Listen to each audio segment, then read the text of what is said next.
Welcome my channel Triveni steno classes.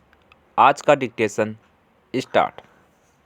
बहनों और भाइयों, लोकतांत्रिक प्रणाली में कम सुविधा प्राप्त वर्गों की उत्पादकता और कमाने की क्षमता बढ़ाने का यह एक अत्यंत प्रभावकारी उपाय है। योजना में यह सुनिश्चित करने की चेष्टा की गई है कि विभिन्न मदों में सरकारी खर्च में वृद्धि की यथोचित दर बनी रहे।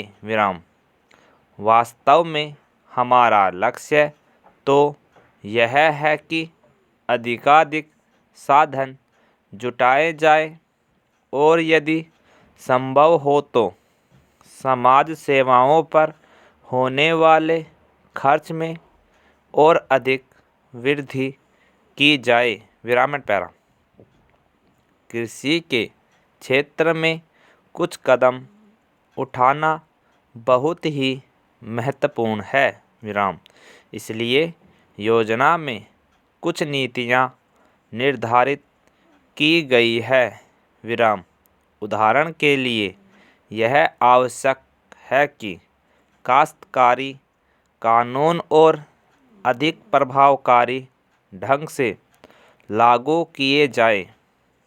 खेतिहर मजदूरों के न्यूनतम वेतन निश्चित किए जाएं और सहकारिता की ऋण देने की नीति छोटे किसानों को लाभ पहुंचाने वाली हो।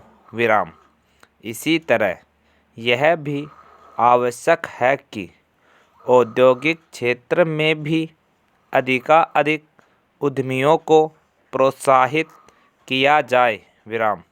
जीवन बीमा निगम जैसी वित्तीय संस्थाओं की नीति में भी फेरबदल करना होगा ताकि वे इन उद्देश्यों की पूर्ति में सहायक बन सके। वित्तीय संस्थाओं के मामले में कुछ कदम उठाए जा चुके हैं, परंतु इस विषय पर नए सिरे से विचार किया जा रहा है।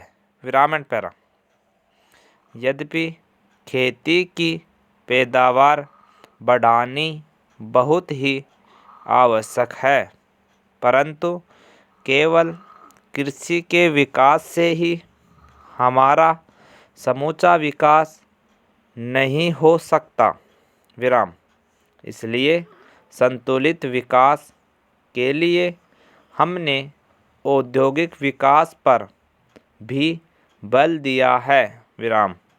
कृषि क्षेत्र की शिक्षित जनशक्ति के एक बड़े भाग को कृषि से भिन्न क्षेत्र में ही रोजगार देना होगा।